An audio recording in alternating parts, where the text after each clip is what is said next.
Alice, did you always know that you were going to write the kind of thing you are writing? Oh, I didn't know I was going to write the kind of thing I've written, but I knew that I was going to write. I just had to. I remember reading Hans Christian Andersen's The Little Mermaid, and you know about The Little Mermaid and how sadly it ends. And when I came to that sad ending, I was appalled. And I got up and I went out and I walked round and round outside the house, making up a happy ending for The Little Mermaid. She got the prince, and she didn't have to be changed into foam on the sea. And so I think that was the beginning of a writing career. I knew I had to do something about what I found in life around me. I can't remember when I didn't make up stories. I don't think I called it writing. So, in your childhoods, what do you remember reading most vividly? What was your first memory? Well, there's The Little Mermaid I told you about. But there was also a book that I don't know if people read it anymore or even know about it. But you know, Charles Dickens wrote a history of England for children. And somehow this was lying around our house. I think it had been given to my father when he was a little boy. And I started to read it. And I was at the stage where I didn't know about Ireland. I didn't know how you pronounced it. So I came to this place where the headline was, Troubles in Erie Land. I didn't know anything about Erie Land, but I read it anyway.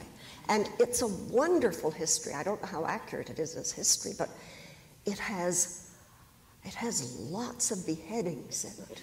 And it describes them in detail. How many strokes? Well, you know Anne Boleyn and the sword from France. You know about that. But also how many strokes it took to separate the head. And here was I, the 7-year-old or 8-year-old girl, just devouring this stuff.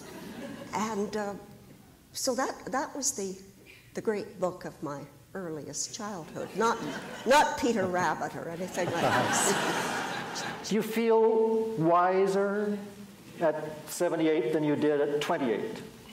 I think not. I do think that I feel less bothered by things, but that's not quite what you're saying. Bothered. Less bothered. One feels otherwise very much the same. Very much. And that's a big surprise, really. And yes. How you do stay inside pretty much the same person.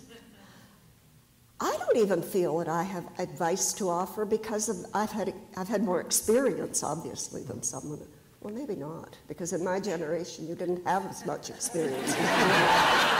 But well, you've had 3 children and brought them up. I mean, that's quite hard work. Yes, yes. But still, I would never, ever give advice on bringing up children. And I don't think they would urge me to. One feels free of certain kinds of embarrassment. When one was young, it's how people look at you.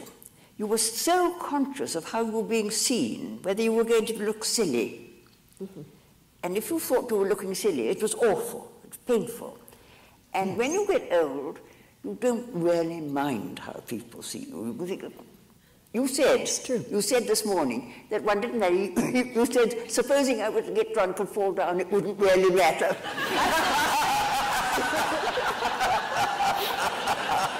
That's true. I'd pick myself up and, you know. So in that way, you are a lot freer. But I don't know if that amounts to wisdom. I think that